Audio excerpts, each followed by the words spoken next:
अस्सलाम वालेकुम। आज की इस वीडियो में हम बात करेंगे क्लेनिल कंपोजिटम फॉर एरोसोल नेब्यूल्स के बारे में। क्लेनिल कंपोजिटम दो मेडिसिन का कॉम्बिनेशन है जिसमें बेक्लोमेथासोन और साल्बुटामोल है। पहले हम क्लेनिल नेब्यूल और वेंटोलिन सॉल्यूशन अलग अलग से दोनों मेडिसिन की नेबुलाइजेशन करते थे, जिससे पेशेंट एग्जॉस्ट हो जाता था, क्योंकि वेंटोलिन सॉल्यूशन के साथ भी 10 से 15 मिनट नेबुलाइजेशन करनी पड़ती थी और क्लेनिल नेब्यूल के साथ भी 10 से 15 मिनट की नेबुलाइजेशन करनी पड़ती थी। अब क्लेनिल कंपोजिटम में दोनों मेडिसिन का कॉम्बिनेशन एक ही मेडिसिन में दिया गया है, तो अब वेंटोलिन और क्लेनिल नेब्यूल्स के यूजर क्लेनिल कंपोजिटम का इस्तेमाल कर सकते हैं। अगर हम इसकी इंडिकेशंस की बात करें तो Clenil Compositum bronchial asthma, chronic obstructive pulmonary disease यानी कि सीओपीडी, अक्यूट और क्रॉनिक अस्थमा में, निमोनिया में और ब्रोंकोस्पाज्म में इस्तेमाल किया जाता है। यह मेडिसिन लंग्स के अंदर जो एयरवेज की दीवारें होती हैं उनको रिलैक्स करती है, जिससे सांस लेने में आसानी होती है। क्लेनिल कंपोजिटम का ज्यादातर इस्तेमाल ऑब्स्ट्रक्शन में किया जाता है, यानी कि जिस तरह सीओपीडी है, chronic obstructive pulmonary disease, bronchospasm में, और अस्थमा जो कि अक्यूट हो या क्रॉनिक हो, तो दोनों तरीकों में क्लेनिल कंपोजिटम का इस्तेमाल किया जाता है। अगर हम इसकी डोजेज की बात करें तो क्लेनिल कंपोजिटम का जो डोज होता है वो एज पे डिपेंड करता है, टाइप ऑफ डिजीज पे और सिवियरिटी ऑफ कंडीशन पे, यानी कि पेशेंट की कंडीशन जितनी सिवियर होगी डोजेज भी उसी हिसाब से एडजस्ट हो जाती है। जनरली अगर हम डोजेज की बात करें तो ऐसे बच्चे जिनकी उम्र 3 से 5 साल के दरमियान हो उनको 1/3 एम्प्यूल क्लेनिल कंपोजिटम का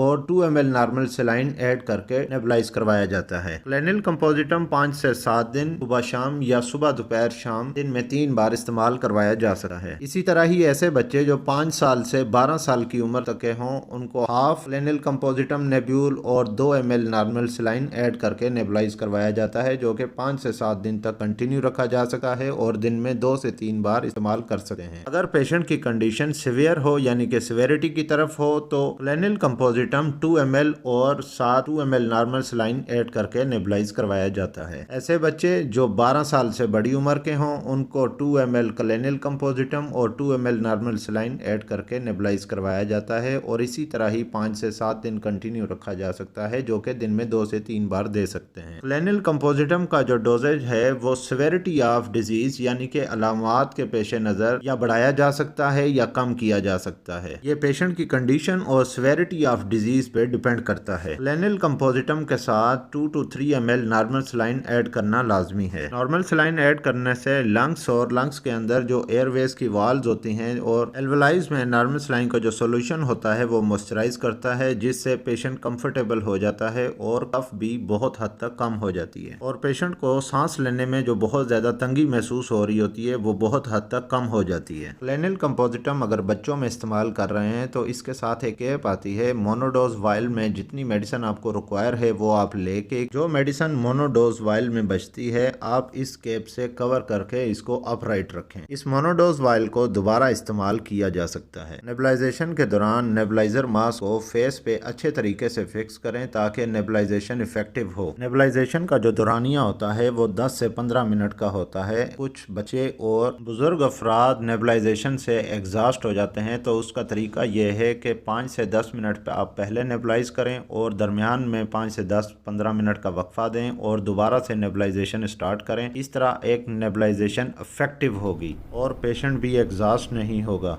क्लेनिल कंपोजिटम में जैसा कि बेक्लोमेथासोन के साथ साल्बुटामोल भी है। साल्बुटामोल का एक साइड इफेक्ट ये भी होता है कि थोड़ा दिल की धड़कन को तेज कर देता है, जिससे थोड़ी बहुत घबराहट महसूस होती है, तो ये एक साल्बुटामोल का इफेक्ट होता है। इससे परेशान होने की जरूरत नहीं है। दौरान नेबुलाइजेशन दिल की धड़कन थोड़ी सी तेज हो सकती है, लेकिन नेबुलाइजेशन के बाद 10 से 15 मिनट या आधे घंटे के बाद दिल की धड़कन नॉर्मल हो जाती है। अस्थमैटिक अटैक्स और पल्मोनरी ऑब्स्ट्रक्टिव डिजीजेस में क्लेनिल कंपोजिटम को दिन में 6 बार भी इस्तेमाल करवाया जा सकता है। उम्मीद है कि ये वीडियो आपको अच्छी लगी होगी। अगर ये वीडियो आपको अच्छी लगे तो इसको लाइक करें और अगर आप इस चैनल पे नए हैं तो इस चैनल को सब्सक्राइब करें और साथ ही बेल आइकन का बटन दबा दें ताकि हर नए आने वाली वीडियो का नोटिफिकेशन आपको मिल सके।